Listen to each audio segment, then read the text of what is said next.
Sveiki, esu Jurgita Lazauskaitė-Zabielskė, esu Vilniaus universiteto profesorė, organizacinės psichologijos tyrimų centro vadovė ir šiandien kalbėsiu perdegimo tema. Paskaitą pavadinau degantis perdegimo klausimai, nes yra dalykų, kurie, kalbant apie perdegimą, tikrai, žinau, visiems yra įdomus.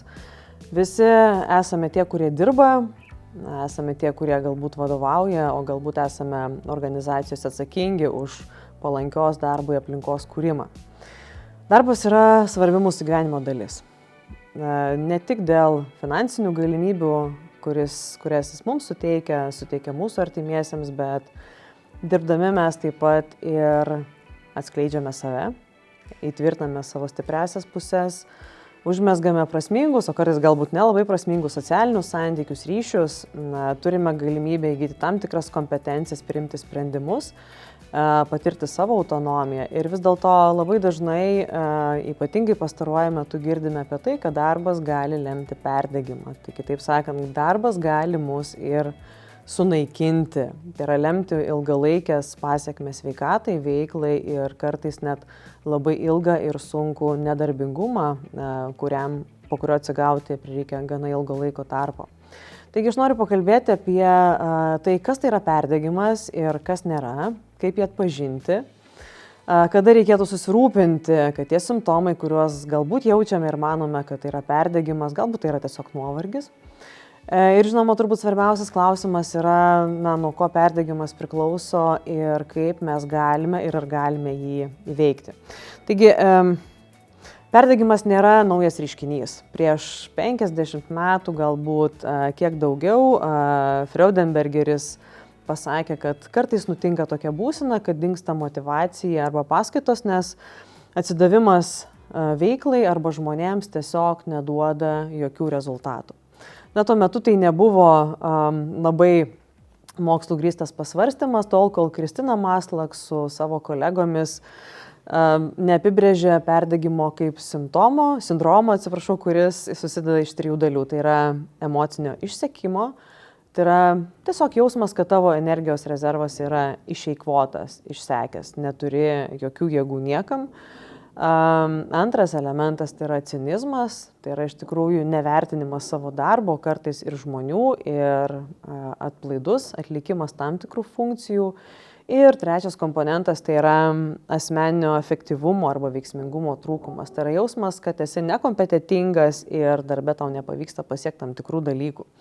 Kodėl kalbu apie šitą apibrėžimą, nes juo remiasi iš tikrųjų daugybė tyrimų ir taip pat ir praktikų, ta pati Pasaulio sveikatos organizacija apibrėžia perdegimą būtent per šiuos 3 komponentus. Taigi tai, ką mes žinome apie perdegimą šiai dienai, mes žinome būtent iš šitų 3 komponentų, kuriuos su kolegomis pateikė Kristina Maslach.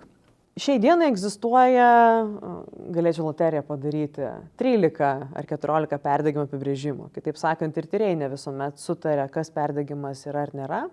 Bet jeigu mes juos visus apibendrinsime, galime išskirti 2 dalykus. Tai yra nenorą ir negalėjimą dirbti. Tai yra nenoriu ir nebegaliu dirbti.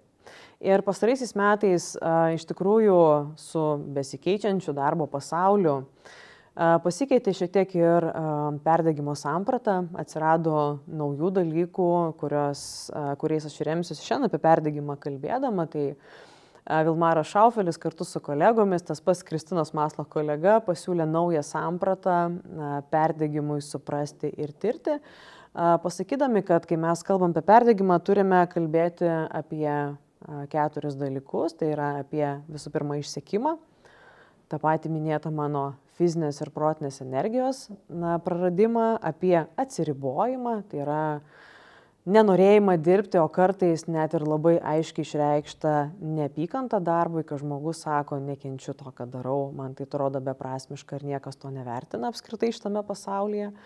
Ir toliau žmonės patirdami perdegimą patiria kognityvinę žalą. Tai yra iš tikrųjų sunku sukaupti, išlaikyti dėmesį, ilgesnį laiką, atsiranda tam tikri atminties sutrinkimai, koncentracijos trūkumas ir šalia to visuomet eina tam tikri emociniai pažeidimai. Kitaip sakant, žmonės labai intensyviai emociškai reaguoja ir sako, aš net pažįstu savęs.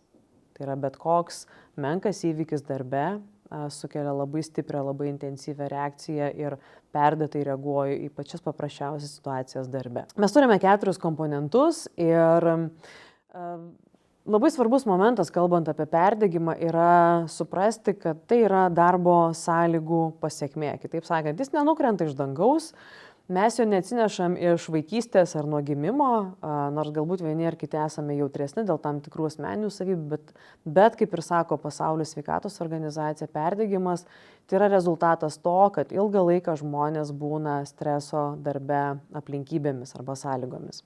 Kodėl kalbam apie perdegimą? Turbūt akivaizdu, kad perdegimas žalingas arba tiesiog turėtų toksai būti ir jeigu aš kaip tyrėja pasižiūrėčiau visas įmanomas mokslo publikacijas, tyrimus, kurie kalba apie tai, kuo perdegimas yra žalingas ir kokias neigiamas pasekmes jisai gali sukelti, galėčiau vardyti begalę psichikos sveikatos problemų, tai yra ir depresija, ir nerimas, ir sutrikimai įvairūs nuotaikos, alkoholio vartojimas labai dažnai lydi tą įtampos, siekį sumažinti įtampos būseną. Lygiai taip pat yra fizinės sveikatos problemos. Patys įvairiausi psichosomatiniai nusiskundimai, kai žmogus sako, man skauda tai šį, tai tą, ar ne, tai yra galvos skausmai, pilvo skausmai, raumenų skausmai, raumenų skeleto, reikėtų sakyti skausmai, kvėpavimo takų infekcijos, širdies ir kraujagyslių sutrikimai. Tai iš esmės kartais labai gražiai galime organizacijoje pastebėti, kad turime reikalą su perdegimu arba su labai dideliu stresu darbuotojų tarpe, kai net ir sezono metu darbuotojų sergamumas stipriai išauga. Tai yra pilnas ženklas iš esmės, kad yra dalykai, stresas, įtampa, kuri nusėda būtent fizinė išraiška ir reikėtų imtis veiksmų.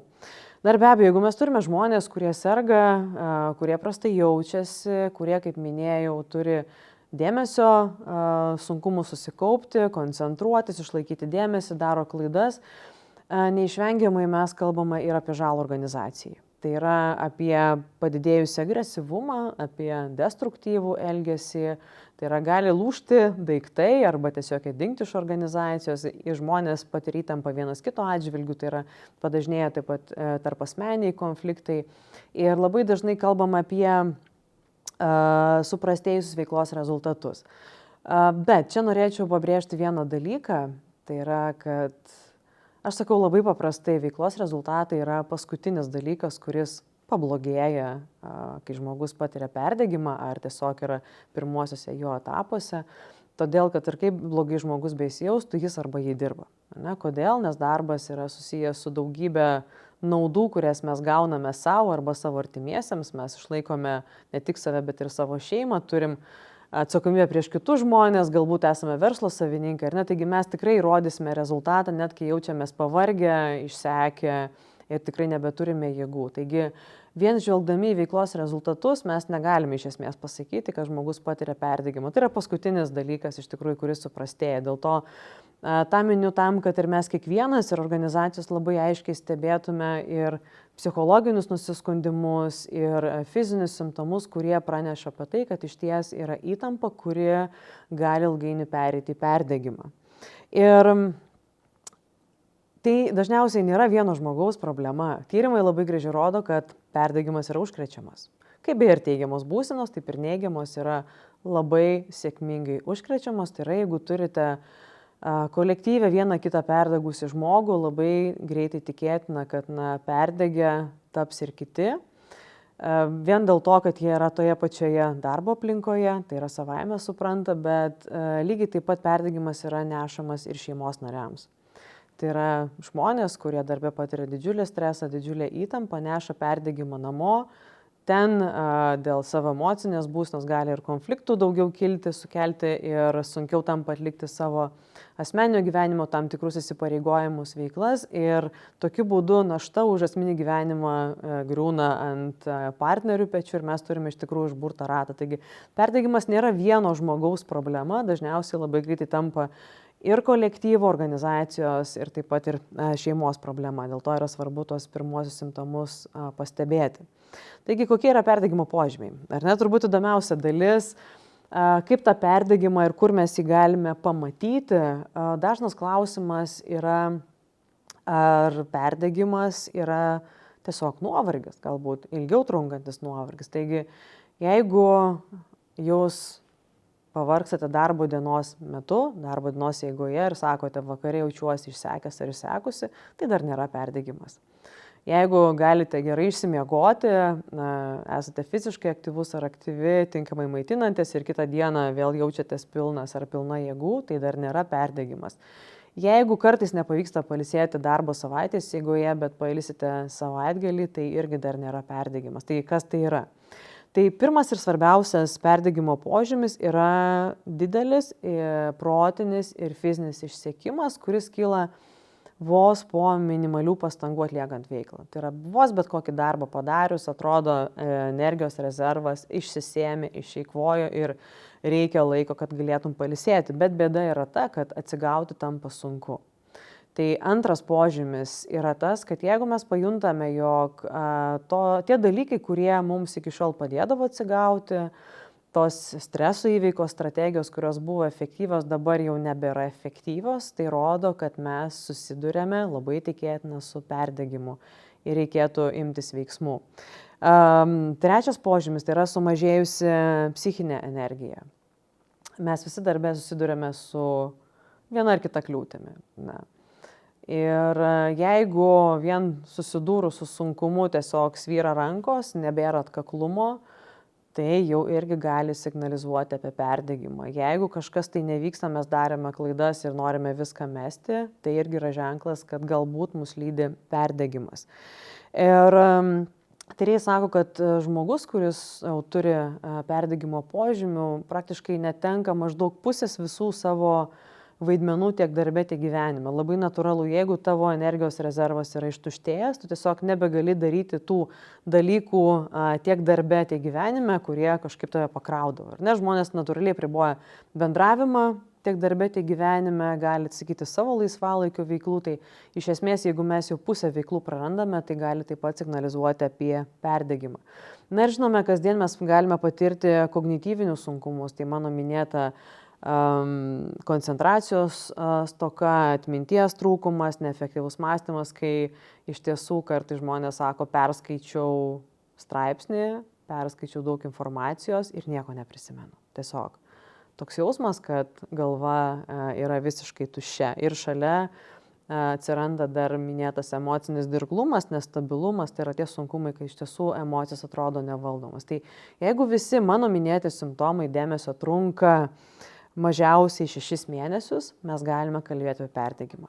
Tai yra sakysime, vienkartiniai dalykai, vienkartinės kliūtis, kurios suerzino šiandien čia arba galbūt šią savaitę, galbūt neturiu nuotaikos tam tikrom veiklom, galbūt noriu kažką keisti gyvenime, tai nėra perdegimas, jeigu trunka pakankamai trumpą laiko tarpą.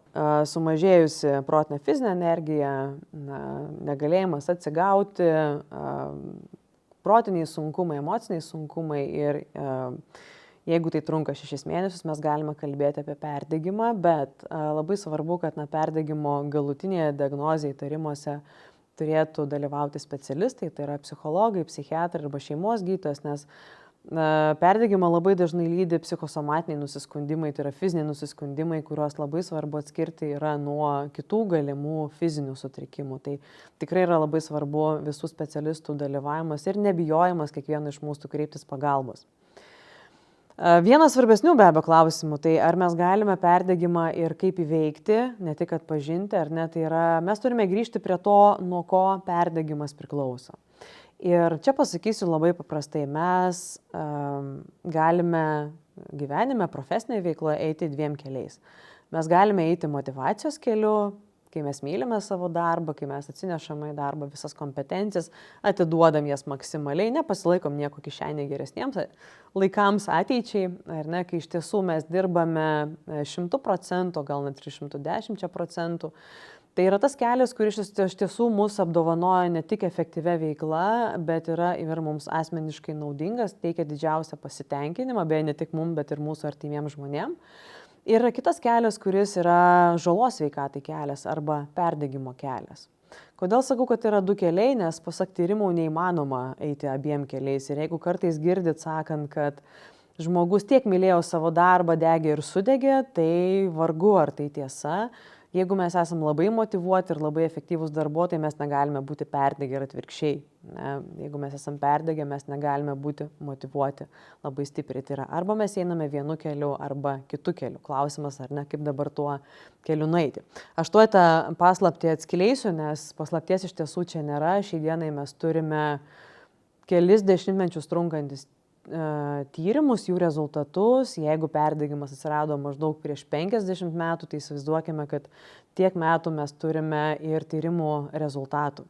Taigi, įsivaizduokime perdegusi žmogų, ką dažniausiai mes siūlome ir kaip įveikiame. Jeigu pažiūrėsime į tyrimus, matysime labai paprastai, tai dažniausiai yra naudojami į asmenį nukreipti įveikos būdai. Tai yra siūlomos įvairios terapijos, tai mindfulness įvairios, dėmesingo įsisąmoninimo praktikos mokome ieškoti socialinės paramos, atsipalaidavimo pratimai, tai gali būti dailės terapija, juoko terapija, mankšta, laiko valdymo mokymai. Pati populiariausia pasak tyrimų intervencija gydant perdegimą yra streso valdymo mokymai. Ar tai veikia? Ne. Ir čia yra paradoksas, ar ne? Aš tą sakau ne kaip savo asmeninę nuomonę, bet sakau iš intervencinių tyrimų, kurie apibendrina daugybės intervencijų rezultatus ir jie sako, visos į asmenį nukreiptos intervencijos, visi perdegimo įveikos ir prevencijos būdai neveikia arba veikia labai trumpai, tai yra pusę metų nedaugiau. Kitaip sakant, pamokę žmogų streso įveikos būdų, taip mes galime riziką sumažinti, bet gana trumpą laiką. Kodėl taip yra? Atsakymas iš ties labai paprastas ir čia reikėtų grįžti prie perdegimo esmės. Prie to, kad perdegimas yra, kaip minėjau, darbo sąlygų pasekmė, stresą keliančių darbo sąlygų pasekmė.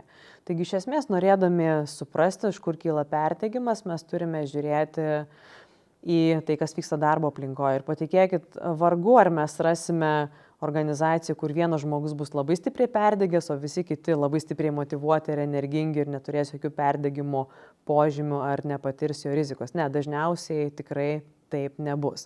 Taigi, jeigu pažiūrėsime į organizaciją nukreiptus būdus, ar ne, į tuos perdegimo paieškas organizacijoje, kokios gali būti taikomas, tai yra ir vadovų mokymai, ir vadovavimo tobulinimas, tai yra darbo procesų valdymas, komunikacijos gerinimas, darbo procesų peržiūra, kai iš tiesų atsisakome dalykų, kurie yra nereikalingi ir žmogus daro tik tai, kas tikrai priklauso pagal funkcijas.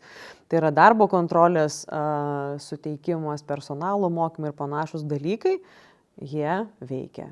Ir veikia tikrai ilguoju laikotarpiu, jeigu dar yra derinami su asmeniui skirtomis intervencijomis, tikrai puikiai veikia.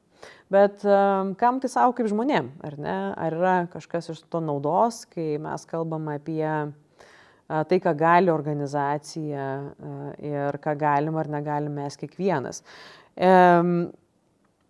Aš noriu pasiremti vieną garsiausių šiuo metu teorijų organizacijų psichologijoje, kuri labai puikiai atskleidžia perdegimo kilmę organizacijų ir kurią mes kiekvienas kaip dirbantis žmogus galime atpažinti. Tai iš esmės pažiūrėkime, ar ne, kaip atrodo darbas. Kiekvienas darbas reikalauja tam tikrų dalykų. Mes turime daug ir sunkiai dirbti, padaryti daug dalykų per labai trumpą laiko tarpą ir kartais iš tikrųjų jaučiamės spaudžiami laiko labai dažnai, ypatingai kokiu nors, pavyzdžiui, prieš šventinių laikotarpį arba ataskaitų teikimo laikotarpiu. Darbas kelia emocinę įtampą, kai mes sudarėme su tarpasmeniniais konfliktais darbe arba su sunkiais ar reikliais klientais ar pacientais. Darbas keliam protinę įtampą, kai iš tiesų mūsų darbas yra protiškai įtemptas ir sudėtingas ir galbūt mes atsakingi už daugybės informacijos surinkimą, apdorojimą arba labai rimtų sprendimų priėmimą. Taip pat tikrai sudarėme su biurokratiniais trukdžiais, kliūtimis, kai staiga negalime padaryti savo darbo dėl kažkokių procesų netobulumo ar įstatymų netobulumo ar dar tam tikrų dalykų ir iš tikrųjų kyla labai didžiulis nerimas ir frustracija, ar ne, kartais tikrai pyktis. Ir čia galėčiau vardinti be sustojimo turbūt, nes kiekvienas darbas turi jiems keliamus reikalavimus. Net ir tos reikalavimus, kurie būdingi jiems, nes tarkim gali būti fiziniam darbui, tai yra darbas šaltyje arba karštyje, sunkumų kilnojamas, medikai sudarės irgi su tam tikrais specifiniais reikalavimais, paimsime pareigūnus, dar galime pridėti dalykų, kurie yra būdingi būtent tam darbui. Ir iš esmės, kas būtų, jeigu mes patirtume darbe tik reikalavimus, mes labai greit pavargtume. Nes dalykai, kurių darbas mūsų reikalauja, atima mūsų fizinės, protinės, emocinės jėgas, mes atiduodame save darbui. Ir čia galima klausti ir kitaip, ar ne? Mes juk turime sunkių darbų, puikiai žinome, kad yra sunkių darbų, kurie tikrai atima labai daug jėgų, ne visi juos laimiai dirbame. Ir ar tokie darbai savaime sudegina žmonės? Atsakymas yra ne. Jeigu atsakymas būtų taip, aš šiandien čia tikrai nebūčiau, nežinot, kaip būna su blogais pranašais, bet žinia aš turiu gerą. Yra kita pusė darbo sąlygų darbe, tai yra galimybės arba ištekliai, kurios darbas suteikia. Ir pagalvokim kiekvienas ir kiekviena. Darbas teikia galimybę augti, tobulėti, išmokti naujų dalykų, ne tik atnešti ir pritaikyti tai, ką mes esame jau išmokę iš anksčiau. Suteikia galimybę priimti sprendimus autonomiškai, tai yra dirbti savo kompetencijos ribose taip, kaip mums atrodo geriausia ir tinkamiausia. Mes darbe užmesgame prasmingus socialinius ryšius, turime kolegas, kurie palaiko profesiškai arba tiesiog asmeniškai. Galbūt kažkam pasisekė ir turi vadovą, kuris lygiai taip pat teikia grįžtamą ryšį, konsultuoja, kaip gerinti darbą, kaip atlikti jį kuo įmanoma geriau ir iš tikrųjų jautiesi, kad vadovas apgins tave ir atstovės tavo interesus, jeigu prireiks organizacijų. Na ir daugybė kitokių dalykų, kurie vėlgi priklauso nuo konkretaus darbo. Tai štai tyrimai rodo labai gražiai. Jeigu mes turime darbą, kuris yra daug reikalaujantis, bet ir teikia daug galimybių, mes visuomet ne tik išsaugosime sveikatą, bet ir palaikysime motivaciją. Konkretus pavyzdys, pavyzdžiui, didelis darbo krūvis, pasak tyrimų, niekuomet mūsų neišsekins, jeigu mes turėsime galimybę planuoti ir atlikti savo darbą, kada norime ir kaip norime. Kitaip sakant, jeigu galėsime planuoti savo veiklas. Ir priešingai, jeigu mes tiesiog turėsime didelį krūvį ir neturėsime jokios autonomijos, tai bus pats blogiausias variantas, koks tik tai gali nutikti. Lygiai taip pat protiškai sunkus darbas, jisai gali sekinti tik tai tada, kai mes neturime galimybės augti, tobulėti, mokytis ir gauti paramą, palaikymą. Bet jeigu mes jį turime, tai sunkumai darbe, kaip mes kartais sakome, tampa ne bėdomis, ne problemomis, bet iššūkiais. Tai štai, kol mes turime subalansuotas darbo sąlygas, tol mes turime sveikatai ir motyvacijai palankę darbo aplinką. Tai čia yra gera žinia tiems, kurie iš tiesų dirba sunkius darbus, nes darbą galima suorganizuoti taip, sudėlioti taip, kad jis iš tikrųjų būtų atliekamas efektyviai ir negadintų žmonėms sveikatos, bet atvirkščiai leistų pasiekti gerų rezultatų su gera motyvacija, geromis sąlygomis.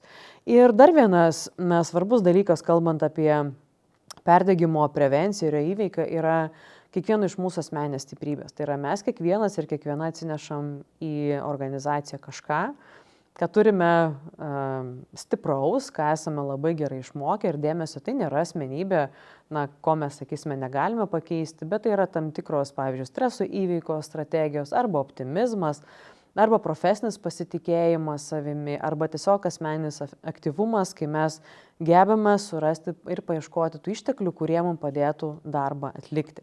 Taigi,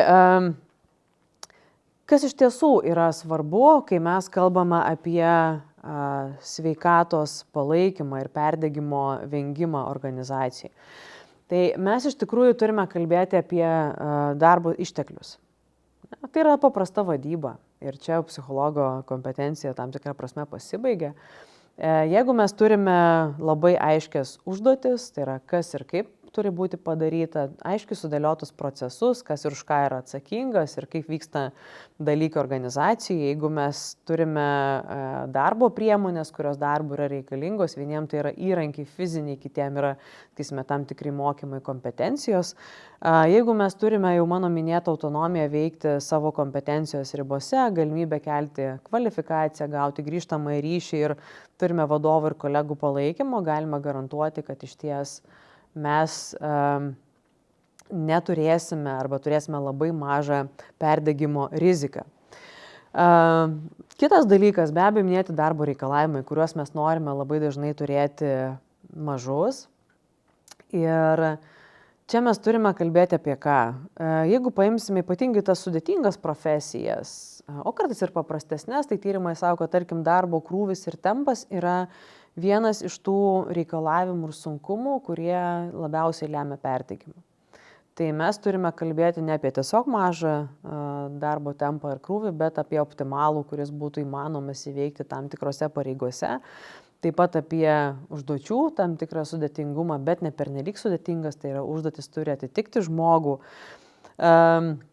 Turime turėti kuo mažesnę emocinę įtampą. Ir čia yra svarbu tai, kad kartais mes negalime išvengti emocinės įtampos, kai mes kalbam apie tarkim, klientus ar pacientus, nes žmonės yra sudėtingi, kokie yra, bet labiausiai perdegimui yra svarbus tie emocinės įtampos komponentai, kurie kyla darbo vietoje tarp kolegų. Kitaip sakant, tai yra tas dalykas, konfliktai tarp asmeniai, konfliktai dėl darbo, kuriuos tikrai organizacija turi valdyti ir suvaldyti. Na, toliau darbo sąlygų kaita, grėsmė prarasti darbo vietą, iš tikrųjų yra tie dalykai, kurie stipriai gali lemti perdegimą, dėl to mes turime organizacijų turėti juos kuo mažesnius. Ir, žinoma, mums yra svarbus asmeniniai ištekliai. Tai yra mano minėtas profesinis pasitikėjimas savimi, gebėjimas reguliuoti savo emocijas ir tais atvejais, kai kažkas mus išmuša iš vėžių, nusiraminti ir tęsti veiklą. Be abejo, šitas gebėjimas skirtingoms profesijoms nevienodai yra svarbus, bet ypatingai yra svarbus pareigūnams, medikams arba tie, kurie dirba sudėtingomis sąlygomis ir su žmonėmis ar pacientais. Optimizmas minėtas ir aktyvumas. Ką mums yra svarbu žinoti? Tai, kad darbo reikalavimai tai yra tie dalykai, kurie reikalauja darbe mūsų fizinių, protinių ir emocinių pastangų, iš esmės veda mus perdegimo keliu arba žalos sveikatai keliu. Tuo tarpu darbo ištekliai veda visiškai kitų kelių, veda motyvacijos ir galimybių darbe kelių. Ir tai yra du skirtingi procesai. Mes iš esmės, kaip minėjau, negalime būti ir labai perdegę, ir labai stipriai motyvuoti. Mes einame arba viena linkme, arba kita linkme. Bet gera žinia, kuri ateina iš mokslo, yra ta, kad darbo ištekliai gali sumažinti darbo reikalavimų žalą. Kitaip sakant, joks didelis darbo krūvis nebus pavojingas tol, kol mes turėsime galimybę dirbti savarankiškai, turėti kolegų paramą, palaikymą, kol procesai organizacijoje bus tinkamai sureguliuoti ir panašiai. Ir labai natūraliai kyla visada klausimas, kalbant apie sudėtingas, ypatingai darbo sąlygas. Galbūt vertėtų jas sumažinti. Galbūt sumažinus darbo krūvį mes tiesiog visi labai gerai pasijustume ir lengviau dirbtume, nes pamažinus emocinę įtampą arba pamažinus reiklių klientų skaičių. Bet tyrimai rodo, kad taip nebūtų. Ir tai yra labai įdomu. Kodėl? Jeigu darbas būtų paprastas, pernelyg paprastas, tai taip pat demotyvuotų. Tai negadintų sveikatos, bet demotyvuoja. Iš esmės, žmogui, jo veiklai motyvacija yra palankiausias tas variantas, kai darbas yra reiklus, bet taip pat yra gausus išteklių. Kitaip sakant, kai mes tikrai turime darbe daryti savo kompetencijos ribose sudėtingus dalykus, bet turime galimybių aplinkoje, kuriomis galime tos reikalavimus atsverti. Ir iš kitos pusės, jeigu mes turime darbe daug išteklių, bet neturime reikalavimų, tai tada yra irgi gana nepalanki žmogui situacija, žmogus jaučiasi praaugęs savo darbo vietą ir praaugęs organizaciją. Ar gali žmogus pats įveikti perdegimą? Atsakymas yra dėja nelabai. Iš tiesų, kadangi tai yra darbo sąlygų pasekmė, yra labai svarbu suprasti, kad perdegimo rizikoje esantis žmogus, o kartais jau ir perdegęs darbuotojas, jisai patenka į negatyvų ciklą, dėl ko iš tiesų labai sunku išeiti iš to užburto rato. Ką mes turime, pasakysiu labai paprastai. Žmogus, kuris yra, įsivaizduokite, pavargęs dėl didelio darbo krūvio, dėl didelės įtampos, mes jam sakome, aš tau turiu galimybę išmokti naujų dalykų. Aš tau turiu galimybę į naujus kursus užsirašyti, komandiruotę. kažkur tai važiuoti. Ką toks žmogus sakys? Ar tai jam bus galimybė? Ne. Tai bus dar vienas reikalavimas, kuriam įveikti, tiesiog jau nebėra jėgų. Ir čia kartais organizacijoje, ypatingai tą galiu matyti, kaip ir dirbantį praktikoje, kad sudurėme su tokiu situacija, kad organizacija sako, mes duodam labai daug, o žmonės sako, ne, aš nenoriu. Mes duodam galimybės augti, tobulėti, žmogus sako, aš nenoriu to priimti. Dėl to, kad energijos ir išteklių nėra. Maža to žmonėms, kurie kartais jau ir susiduria su ilgainiui nelabai dideliu darbo krūviu, jis vis dar atrodo didelis.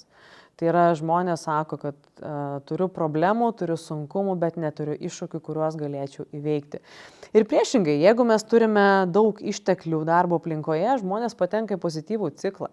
Ir tai yra kiekvienos organizacijos ir kiekvieno dirbančio siekiamybė. Iš tiesų, kai turėdamas ar turėdama net ir pakankamai sudėtingą darbą, tu gali sakyti, aš rasiu būdų tą darbą atlikti. Ir kai sunkumai, su kuriais sudari, yra tiesiog galimybės išmokti naujų dalykų, iššūkį įveikti ir panašiai, nes turi paramą, palaikymą ir dar daugybę išteklių, kurių iš tiesų organizacijoje reikia. Tai tikslas kiekvienos organizacijos ir kiekvieno žmogaus yra sukurti tokią aplinką, kur iš tiesų būtų pakankamai išteklių atsverti tiems reikalavimams, kuriuos kiekvienas darbas mums kelia. Kokie yra būdai mums kiekvienam ir kiekvienai palaikyti savo sveikatą darbe ir išvengti perdegimo? Mokslas siūlo jų 3+1. 3 gerus ir 1 nelabai gerą, kuris gali padėti tik laikinai ir aš tuoj pat paminėsiu, kokie yra. Tai be abejo, grįžtant prie to, kad darbas reikalauja dalykų, kelia mums reikalavimus ir siūlo tam tikrus išteklius, mes turėtume ieškoti tokios aplinkos arba pasirūpinti tais ištekliais, kurių mums darbe reikia. Nes pripažinkime, darbo aplinka ne vienam iš mūsų nėra tobula, mūsų vadovai taip pat nėra tobuli, kartais jie yra pernelyg toli nuo mūsų, kad suprastų, kokių dalykų mums reikia darbe. Dėl to mums svarbu yra labai žinoti, ko mums reikia, kad mes galėtumėm darbą atlikti kaip įmanoma geriau. Taigi pirmas būdas yra siekti tobulėti. Pagalvokime, kokių dalykų mes galėtume išmokti darbe, naujų dalykų, arba pritaikyti tuos gebėjimus, kurie yra galbūt mūsų stipriosios pusės, bet darbe nelabai mes turime kur juos padėti. Ir aš nekalbu apie brangius kursus, kurių mes turėtume paprašyti organizacijos ir kur labai tikėtina, kad organizacija pasakys ne. Priešingai, aš kalbu apie paprastus dalykus, kuriuos galbūt mes galime išsireikalauti gražiai iš kolegų, kurie yra aplink mus, pavyzdžiui, pamokyti mus naudotis tam tikrą programą mainais į kažkokią kitą paslaugą ar pramogą. Antras būdas tai yra siekti palaikymo ar pagalbos. Kiek iš mūsų susidūrę su sunkumais paprašo kolegų pagalbos? Tikrai nedaug ir dar mažiau, kas prašo vadovo patarimo, palaikymo ar grįžtamo ryšio. Tai yra savotiškai suprantama, į vadovą ne visuomet drąsu kreiptis, nes tai reiškia savo trūkumų pripažinimą galbūt, bet į kolegas tikrai visuomet vertėtų kreiptis. Ir nebūtinai tuos, kurie yra čia pat šalia, bet į tuos, kurie iš tikrųjų gali jūsų manymu padėti. Ar tai būtų profesinis palaikymas, arba tiesiog tarpasmeninis palaikymas prie bendro pokalbio. Trečias būdas - siekti naujovių. Pagalvokime, ypatingai tais atvejais, kai mūsų darbas yra nuobodus, nes nuobodulys pasirodo turi ne ką geresnės pasiekmes nei perdegimas. Galiu net pasakyti, remdamasi tyrimų rezultatais, kad nuobodulys iš esmės yra tiek pat žalingas kaip ir perdegimas. Mes turėtume irgi imtis būdų jam įveikti. Ir vienas iš jų yra siekti naujų užduočių, naujų veiklų, išbandyti naujoves, pasirūpinti galbūt veiklomis ar projektais, kurių dar nieks nedaro arba kurių dar kol kas nenori niekas imtis organizacijų ir būti tais pirmaisiais, kurie žengia tą papildomąjį pirmą žingsnį. Na ir ketvirtas būdas yra vengimas. Vengimas sunkių situacijų, sudėtingų situacijų ar žmonių darbe. Ir tikrai, kai mes esame pavargę, labai dažnai kyla noras išvengti pikto kliento ar sunkaus kliento arba sunkaus pokalbio, kažkokio nemalonaus darbo. Ir ši strategija yra pakankamai efektyvi tam, kad mes atsigautume ir efektyviai, jeigu jinai yra taikoma trumpą laiką, bet ilgainiui pasak tyrimų nutinka kas. Jeigu mes labai dažnai vengiame sunkumų darbe, mes mažiname savo motivaciją. Tai yra, galima sakyti, pasidarome tokie dešimtukininkai, kurie tapo tokiais ne visai sąžiningų būdu. Taigi siekis gauti išteklių, tai yra tobulėjimo išteklių, paramos, palaikymo ir naujų dalykų arba iššūkių darbe yra tie 3 būdai, kurie labiausiai turėtų būti skatinami. Ir nuo ko mes kiekviena galėtumėm pradėti? Tai pirmiausiai užduoti savo 3 klausimus. Pirmas klausimas, kokie yra svarbiausi ir arba didžiausi reikalavimai mano darbe? Tai yra, su kokiais didžiausiais sunkumais aš susiduriu, kokie yra svarbiausi iššūkiai mano darbe, kurie reikalauja daugiausiai mano jėgų, energijos, mano kompetencijos, mano laiko. Ir už kuriuos aš esu labiausiai vertinamas darbe. Tai yra, mano pareigos iš esmės yra skirtos būtent tiems reikalavimams įveikti. Antras klausimas, kokie yra svarbiausi ar didžiausi ištekliai darbe? Kur yra galimybės? Ar turiu galimybių augti, tobulėti ir ar man asmeniškai tai yra svarbu, galbūt mane veža galimybė bendrauti su žmonėmis. Ar ne? Ir čia mes galime, atsakę pirmą, antrą klausimą, matyti, ar mes turime pakankamai didelį sutapimą. Gali būti, kad darbas reikalauja iš mūsų didelės protinės įtampos, bet daugiausiai galimybių mes matome bendravime. Ar ne? Ir tuomet reiškia viena, kad mes turėtume ieškoti galimybių, kaip padidinti bendravimo kiekį darbe tam, kad tas darbas taptų labiau subalansuotas. Ir trečias klausimas, tai yra, kokius asmeninius išteklius man svarbu palaikyti.